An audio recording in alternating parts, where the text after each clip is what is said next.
proportional response. Book 1, Chapter 22, Part 8, The Fury of a Patient Insect. Kasler blinked rapidly for a moment and shook his head, as if any of that would do anything about the ringing in my ears. The noise had been produced with enough volume to override his translator so that the machine had to repeat itself. Warning lights flashed in his vision about incomplete and less than accurate translations, but the thing sounded off anyway. Ambassador Gerflon, do you impugn the professional integrity and factual adherence of myself, of the medical professional of my species, or of my species in general? I challenge you to verify your audacious claims against myself. Against...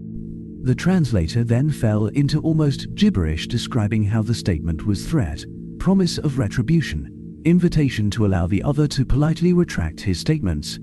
And it became hard to pass after that. The Beether stood rock still, all four arm appendages to his side, but something in the insectoid's stance promised violence, or some kind of extreme retribution. Kasler let his eyebrows fall and kept his face blank.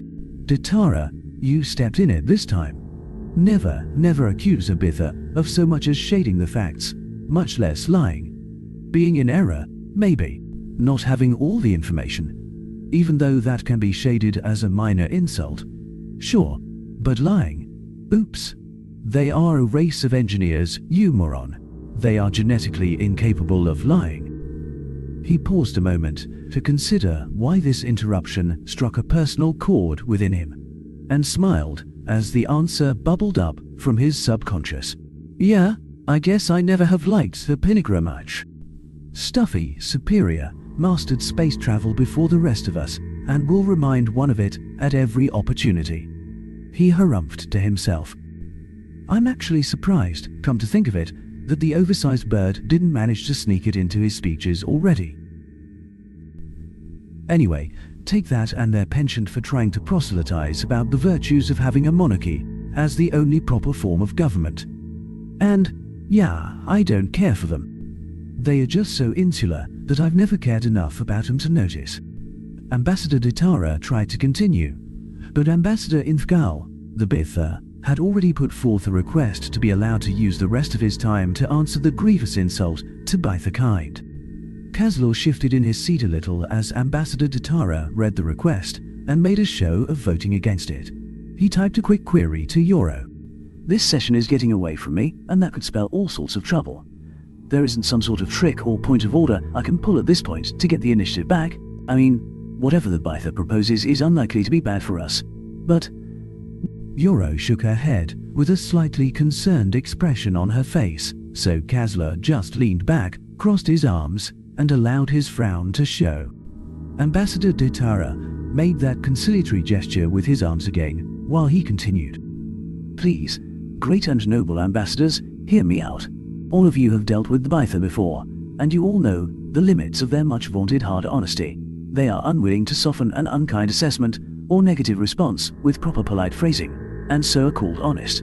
They can, however, tie the truth up in knots and say things which, while technically true, are intended to convey a very different meaning from the technical truth they spoke. I would go as far as... Click, tack, dot. The sound echoed painfully through the council chamber. This time, Ambassador Ingthal had turned on his microphone. Kasler shook his head at the discomfort, while his translator babbled in his ear so fast he couldn't keep up. But the gist was clear enough. A man who was well known for his calm demeanor among a race known for their calm demeanor was pissed. The kind of pissed that might lead to murder in a lot of species, but the Beether didn't do things that way. The insectoid man stood and stared at Ambassador Ditara with palpable hate. Damn that idiot! Now he has derailed this entire session, and who knows what it will take to get it back on track. Think, Kaz. Damage control. How will? His console made a small noise, and he looked down to see that the Beether had been given his interrupt request by a fairly wide margin. He looked around the council chamber and saw something that he didn't expect to see in the glances at Infgal. Fear.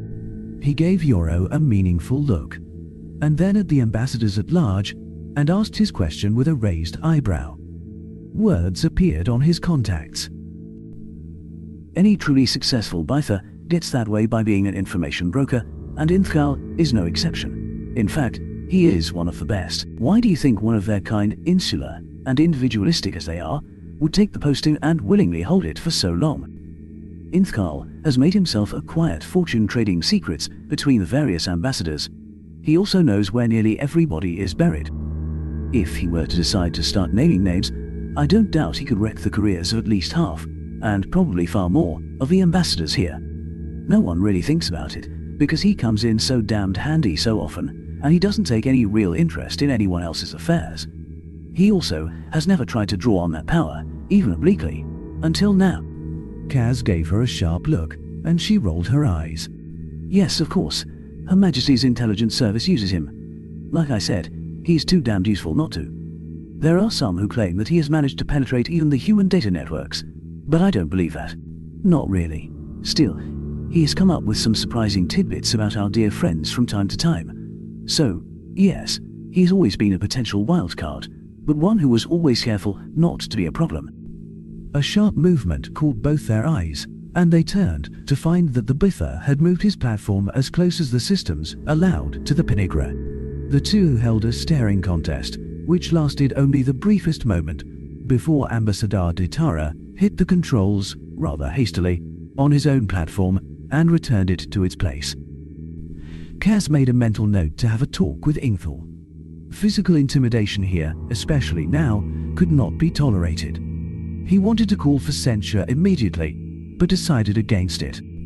The last thing I want is that guy deciding I'm against him right now. I just hope that whatever he decides to do isn't too disastrous for us. Inthkal whipped his platform around with a speed that the governors on it shouldn't have allowed, and would have left most species disoriented, and faced the council. Thank you all for allowing me to speak in the defense of myself and my people against this intolerable insult. To be brief, that flightless bird's assertion that the Bytha shade, the truth is a wet-faced fabrication, and I believe all of you know it.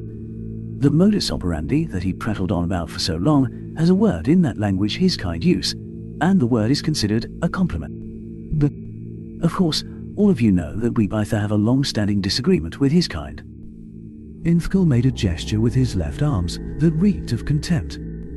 Over the sale and production of nutrient paste, centered around the semi-authorized exception that the Bytha have managed to defend over and over again in this chamber to keep our own, internal, nutrient paste facilities operational.